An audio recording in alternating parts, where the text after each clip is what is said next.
Hi everyone. So we're in the last full week of Inktober. I know there's going to be about 3 days left when this video is over. And I'm going to kind of talk about what we're doing with them and what the final video of Inktober on this channel will be at the end. Because I really just want to get on with the drawings that I created this week. So for day 22, the prompt was expensive. I wanted to continue that crystal animal idea that I'd started in Precious, but this time use a stag and try and drape the gems on strings between the antlers, kind of like fairy lights. I also wanted the cut of the gems and the bright colours of the gemstones to be reflected in the landscape, just to try and bring the whole idea together. But also, you probably remember me mentioning probably every single week of this Inktober that I want to up the contrast in my pieces. I think that they're often a bit too low contrast and maybe not as interesting. So really I tried to buck the trend a bit with this one and really push myself and make this a very high contrast illustration. I definitely think it's made it a lot more dramatic as an image, but I think the real point I want to be at is maybe like a consistent middle ground between what I would consider the lower contrast pieces of this month and this piece. Basically, I don't really like the sharpness of these colours as much as I do more pastel tones, but I also want to be able to use pastel tones in a way that still has a bit of drama and a bit of interest about it. So yeah, just trying to find some nice middle ground. So day 23, the word was muddy. Now, if you follow me on Instagram, you'll know that this did really well for one of my posts. And I'm not really that sure why. Only because I personally felt like this wasn't one of my best. And that isn't that I wasn't happy with it. But yeah, I just found that quite interesting. I would definitely say that I had a lot of fun creating this one, and maybe that came across in the final piece. Or maybe it's just because it's piglets, or, maybe it's because there's bright yellow, like dots of fireflies against like a blue setting, and that's a very happy colour against a sad one. I'm just not really sure. I'd be interested in knowing if this is like one that you really enjoyed. What made it one of your favourites out of this month? Was there anything in particular that you enjoyed in it? Because I'd like to gain a further insight into, I guess, why this one was so popular. I mean, I always enjoy hearing what you guys think, and I always want these videos to be a two-way conversation. That's why I enjoy making them, is getting to hear your guys' thoughts. So if you do have any, I'd like to hear them below. So day 24, the word was chop. I really enjoyed painting this one as well, but for very different reasons. This one felt the closest to the type of watercolour style paintings that I used to do years ago. Very heavy ink illustrations with very detailed realistic watercolours over them. I know that kind of sounds a bit similar to what I do now, but it was pretty different, I'll promise you. I used to be really obsessed with perfection and realistic drawings. If something was glossy, it had to look high gloss.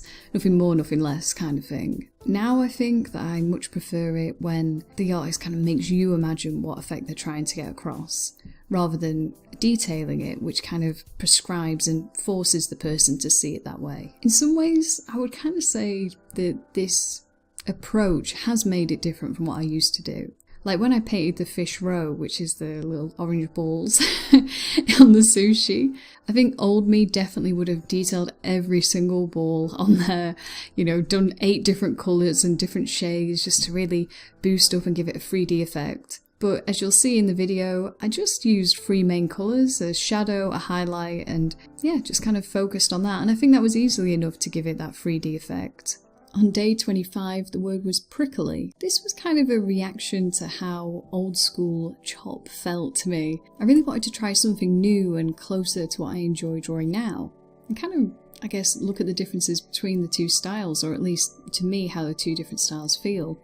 I kept the colours a lot plainer in this one because I really wanted the brush strokes to give it a lot of texture, rather than just loads of different colours creating that. And yeah, I also hadn't really done a witch, even though we're in October and it's nearly Halloween. So I wanted to give it a go, but try and bring something different at the same time. Obviously I wanted to do a cactus because it's prickly, but I also wanted her to come across as a prickly person too, someone to be very careful around. One thing I really did enjoy about doing this one was because it was supposed to be set in a desert environment, I could really play with the contrast of the, bright sun just above her head. It allowed me to just use strong whites and strong coloured shadows and limit it to that, and I just really liked that effect. I think it gives it a lot of depth without it becoming overly complicated. On day 26, the word was stretch. Now stretch I thought was probably the most difficult prompt of this week. I didn't really have any great ideas for it, so I kind of sketched something out on a limb, if you get what I mean. But anyway, the real idea behind this one is I wanted to draw a seahorse for a while, so this was my excuse. I know that seems maybe like a bit of an odd one, but I'll be honest, I've been reading a lot of stuff about the Druid tree calendar. I mean, that's a look into how I spend my evenings there. Basically, I got into it when I was researching for that Harry Potter 1 video I did a while ago. It's basically an old Celtic calendar of when certain trees would bloom across the UK, and the Druids believed that if you were born during the time a certain tree bloomed, it meant certain things about your personality and character, kind of like a horoscope. And your tree type is meant to symbolise your subconscious mind. But yeah, enough about horoscopes. Basically, the Druids also had, alongside the tree calendar, animal signs, and the animal signs are your conscious mind rather than your subconscious mind. And yeah, when I was looking through those animal signs, most of the animals were normal, for the UK. I thought, yeah, there's a stag, there's a cat, there's a snake, all animals you could find here. And then one of them's a seahorse. I just thought that was bizarre, and I just thought, I've got to look into this. And then you just see it everywhere. It's in so much ancient Celtic art and mythology. It's really interesting how much seahorses turn up. So yeah, I bet you're now wondering, am I born at the seahorse time of year? Basically, you've got to have been born between May 13th and June 9th. And if you are, you're a lucky son of a... Because I'm super jealous. So yeah, not much more thought than that on this piece. Didn't really have an idea, wanted to draw a seahorse. So, for day 27, the word was thunder. And I bet you're thinking, well, I guess you could have used Stretch's illustration for thunder. Not really, only because I actually had an idea for this prompt. I really wanted to focus on creating a full scene in this illustration because, as I've mentioned over and over again, that was the thing I really wanted to practice this month. I was a bit panicked about painting this one. I knew I wanted to keep it a mostly monotone colour scheme, bar the bright colour of the lightning. I wanted that to appear like it would glow against that background. And yeah, I just wasn't sure if I could paint thunderclouds. I've never really done it. So I just kind of blurred my vision and painted. It's a little hard to explain that really, and I'm not really sure if everyone does it too, but when you draw or paint, do you also blur your vision consciously? Kind of like you're squinting, but kind of unfocusing your eyes? It sounds now like I've got problems with my eyesight. I really don't. I've got pretty good eyesight. I'm starting to sound like Donald Trump here. But yeah, basically that's what I do. And it lets me see stuff more in terms of tones, kind of like I'm thumbnailing it while I'm painting. And it seemed to work. I kind of like the differences in shading that I achieved. I think the weight of the darkness isn't too much, and it does work with the overall composition. So yeah, I'm pretty happy with this one.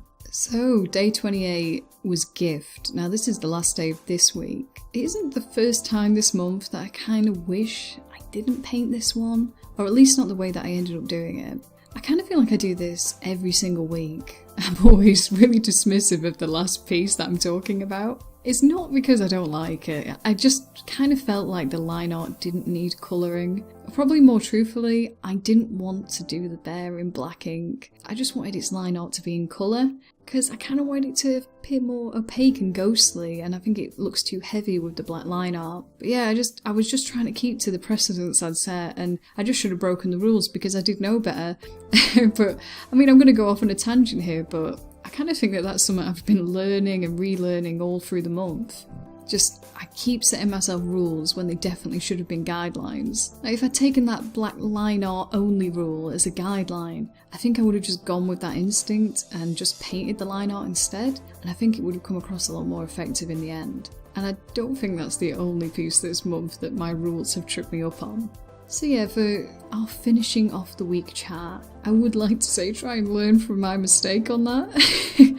If you're taking part in Inktober, or you have future or other challenges that you're looking to take part in, maybe try not to make yourself rules, maybe only make guidelines, and maybe purposely subvert them at least once that month or however long this challenge is, because to be honest, you're the only one keeping tab, so why not? Also, I wanted to talk a little bit about next week's video. Clearly there's only going to be 3 days left of Inktober, so it won't be a full week talking about a whole week's illustrations, and I just kind of wanted to focus on a few other things too during that video, kind of like a roundup of the month. I'll probably be doing a print giveaway over on Instagram at the end of the month or the beginning of November, and I'll go into that in a bit more detail next week if you'd like to take part. I also want to highlight maybe my favourite Inktober pieces of each artist that I've been following this Inktober, you know, just so I can link them and I just want to share all of my favourite artists because that's probably my favourite part of Inktober. And then you can follow them if you're interested too. I'll probably do it over on Instagram as well, just because it's easier to tag over there, because YouTube for some reason won't let you tag like everybody that you're inspired by for some reason. And yeah, I also just really want to open this up to you guys too. Is there anything you would like me to talk about next week? Just about Inktober in general, or any questions that you may have had? And yeah, that's really it for this week.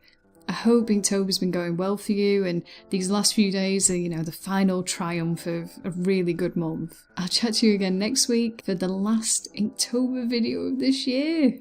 See you then.